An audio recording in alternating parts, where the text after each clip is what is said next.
An important win has been achieved by Ripple Labs in the current class action lawsuit that is being heard in the U.S. District Court for the Northern District of California. Ripple Labs was the one who won this battle.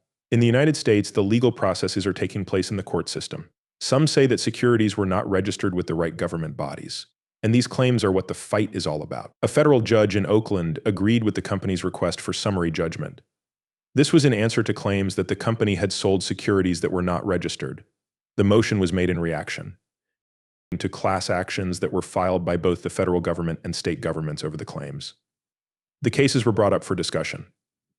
The move to give a response was made so that the company could respond to complaints that had been sent in. The question of whether Ripple's own coin should be considered a security was one of the most important ones that had to be answered. Give it a big thumbs up, hit the subscribe button, turn on notifications, and join our group before we start. This will tell you everything you need to know about XRP. In terms of the most important things we wanted to talk about, this was one of them. To find out if XRP met all three parts of the how test, the court looked into the case before coming to a decision. This was done so the court could meet its duty to make a decision. A jury has to decide this one claim, which was made by a single accuser, before the case can move forward. This needs to be done so the case can move forward properly. Because the damages being argued over are so small, it's not impossible that the settlement will be made. Not only that, but there's also a chance that the jury will find against the suit. If this risk has to be ignored because of this choice, it shows a major problem with the way cryptocurrencies are currently regulated. Following the ruling, this framework has been in place since then. Many things could go wrong with the structure in question. But a person who is thought to be an expert in the field of law has said that the decision is a great example of how important it is for the federal government to pass clear laws right away. It is expected that this condition will be met as soon as possible. It's possible that XRP will be seen as a protection in California, but not in New York. Even though it might be considered that in the state of New York, this is still the case. When Ripple is used, it will cause the regulatory system to become more fragmented, which is what will happen. This is what the situation would lead to. Chief Legal Officer Stewart was happy with how the case turned out and made it clear that the judge had thrown out all claims that Ripple had broken federal securities laws. This came about because they won. Besides that, he said that the judge had also turned down the claims, which was another reason he gave. He also said that the New York court ruling that XRP is not a security is still legally binding. It was clear that this choice was made in the city of New York, which he stated. It was very important to him that this particular part of the situation was brought up. As Alderwood was being questioned by the other side, he said that he was glad to have the chance to join the talk, and said again that he was sure Ripple's point of view was right. Ripple Labs has been having ongoing legal challenges. On June 20th, the news came out that the company had won a major court case. The federal class action lawsuit that was filed in the Northern District of California had everything to do with this win. Because of the circumstances of the case that went to court, this result was quite significant and very important. Ripple asked the judge for summary judgment, which was granted. This meant that the class claims brought by both the federal and state governments were thrown out. Ripple got what it asked for. The thing that Ripple asked for was granted. Because Ripple asked for it, the request was given. Based on these claims, it is said that XRP was sold as a cryptocurrency that had not been listed with the right authorities. Finally, the court said that the jury should decide if XRP should be seen as a security when bought on in exchange for personal use. This is not a matter of law, but a fact. This is the case because the jury is the right group to make the choice.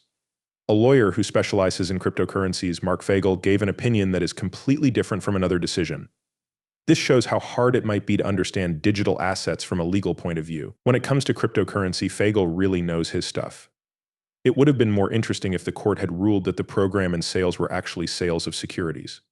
In this case, there would have been no need to bring the case to the judge in the first place. One could argue that this would have been a more interesting choice. Torah's point of view and the result are directly at odds with each other. This has to do with selling program ads in a way that has to do with selling program ads. Also, statements made by Rise have shown that the decision only applies to a small part of the market. This has added to the confusion about how to classify XRP ever since it was first mentioned. The organization that made these claims is RiskBuy. Judges on the Supreme Court of the United States are the only ones who can give you more information about XRP's legal standing. For the reason that the Securities and Exchange Commission says federal securities rules were broken. That's how things stand. As for Judge Torres, she is the only one who can describe this situation. Chief Executive Officer of Ripple said that the company has 10 relationships with CBDC, but no one knows what these deals are. Ripple hasn't said anything about these connections, though. Swirl. Ripple Labs Inc. Subsidiary XRP and its CEO Brad Garlinghouse are all named as suspects in a class action lawsuit that is being brought against them all at the same time. The report is being sent to all three of these groups at the same time. The report that is being sent at the same time is against all three of these groups. This complaint is being made against these three groups because those groups are the ones being blamed. Another thing that the claimants disagree with is that they say the asset was advertised and sold in the same way that unregistered securities are. This means that the item was sold in the same way. These are the points of view they are giving to the viewer. The question of whether or not XRP should be considered a security under US law. The case will look at whether or not Ripple's actions in selling XRP to the public break securities laws. It is going to be thought about both of these questions. Of all the things that will be talked about in order for the lawsuit to go forward as a class action, these two are two of the most important ones that will be looked at. A lot of different law methods have been used. One of these plans is to send in requests for class certification, which were finally approved. This was one of the plans that was finally accepted. The steps that were taken to keep the case from being thrown out have been taken to keep the claim from being thrown out. People who bought XRP during a certain time period and then saw their finances get worse can be represented as a group because they can be represented as a group. When the movie is over, thank the person for watching and commenting. It makes YouTube work better. Tell a lot of people about this movie to spread the word.